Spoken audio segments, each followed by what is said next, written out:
पेशंटला penicillin allergy आहे, पण इन्फेक्शन कंट्रोल करायचं आहे.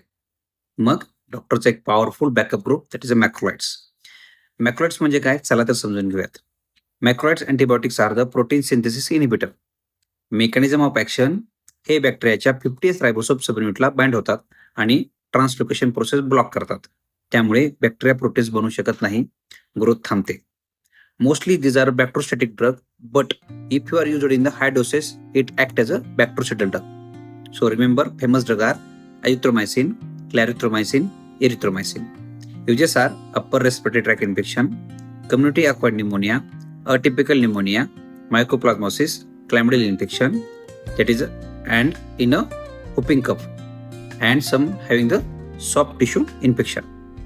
Patient having the penicillin allergy used as a there is azithromycin.